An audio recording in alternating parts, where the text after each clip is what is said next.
Finally guys Orunodoi আঁচনিৰ আৰু এটা নতুন আপডেট লৈ আহিছোঁ। সেইটো আপডেট হ'ল যিসকলে এইবাৰ অৰুণোদয় আঁচনি 3.0ত নতুনকৈ এপ্লিকেশ্যন কৰিলে সেইসকলে কেতিয়াৰ পৰা অৰুণোদয় আঁচনিৰ পইচা পাব আৰু যিসকলে আগৰ পৰা অৰুণোদয় আঁচনিৰ পইচা লাভ কৰি আছিল প্ৰতি মাহে 1250 টকাকৈ, এতিয়া সেইসকল লোকে অৰুণোদয় আঁচনি পাব নে নাপায় মই আজি এইটো ভিডিঅ'ত আপোনালোকক সম্পূৰ্ণ প্ৰচেছ জনাই দি আছোঁ। যদি আপোনালোকে এইবাৰ অৰুণোদয় আঁচনি 3.0ত নতুনকৈ এপ্লিকেশ্যন কৰিলে তেনেহ'লে আপোনালোকে কোন মাহৰ পৰা অৰুণোদয় আঁচনি পইচা লাভ কৰিব আৰু আপোনাৰ নামটো ভেৰিফাই হৈছে নে হোৱা নাই বা আপোনাৰ নামটো কেতিয়া ভেৰিফাই হ'ব মই আজি এইটো ভিডিঅ'ত আপোনালোকক অৰুণোদয় আঁচনি A to Z সম্পূৰ্ণ প্ৰচেছ জনাই দি আছোঁ।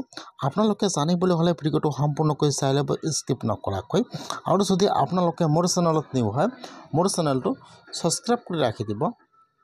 যিসকলে আগৰ পৰা অৰুণোদয় আঁচনিৰ পইচা লাভ কৰি আছে, যিহেতু এইবাৰ অৰুণোদয় আঁচনি 3.0ত নতুনকৈ এপ্লিকেশ্যন কৰিলে বা এপ্লিকেশ্যন কৰাৰ কাৰণে সকলো ডকুমেণ্ট জেৰক্স কৰি জমা দিছে।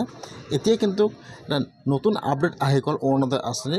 যিসকলে আগৰ পৰা অৰুণোদয় আঁচনি প্ৰতি মাহে লাভ কৰি আছে সেইসকলৰ নাম কিন্তু এইবাৰ কৰ্তন কৰা নহ'ব বা সেইসকলৰ নাম কিন্তু কৰ্তন কৰা নহ'ব। যিসকলে আগৰ পৰা অৰুণোদয় আঁচনি পইচা লাভ কৰি আছে সেইসকলে কিন্তু অৰুণোদয় আঁচনি লাভ কৰি থাকিব আৰু কিন্তু অসমত নতুনকৈ 10 লাখ অৰুণোদয় আঁচনি দিয়া হ'ব। এতিয়া এই মাহত কিন্তু কিছুমানৰ একাউণ্টত অৰুণোদয় আঁচনি পইচা সোমোৱা নাই।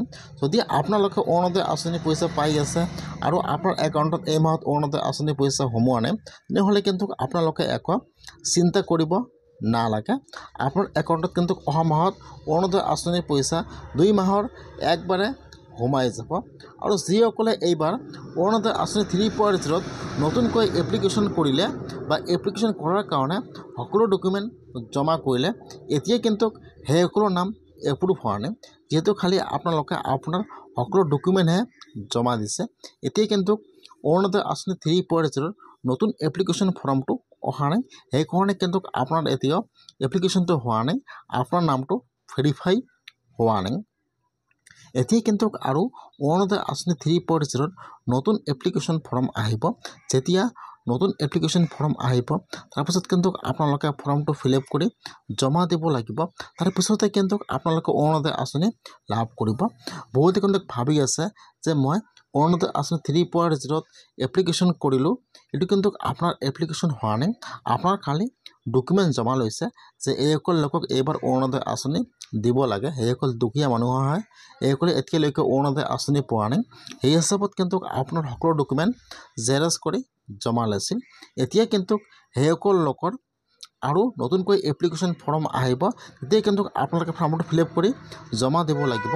তাৰপিছতে কিন্তু আপোনালোকে অৰুণোদয় আঁচনি লাভ কৰিব। যিসকলে এইবাৰ 3.0ত নতুনকৈ ডকুমেণ্ট জমা কৰিলে সেইসকলে কিন্তু এতিয়া নতুন এপ্লিকেশ্যন ফৰ্ম আহিব, তাৰপিছতে কিন্তু আপোনালোকে অৰুণোদয় আঁচনি পইচা লাভ কৰিব। তাৰপিছতে কিন্তু আপোনালোকে লাভ কৰিব। এতিয়া কিন্তু আপোনাৰ অৰুণোদয় আঁচনি হোৱা নাই।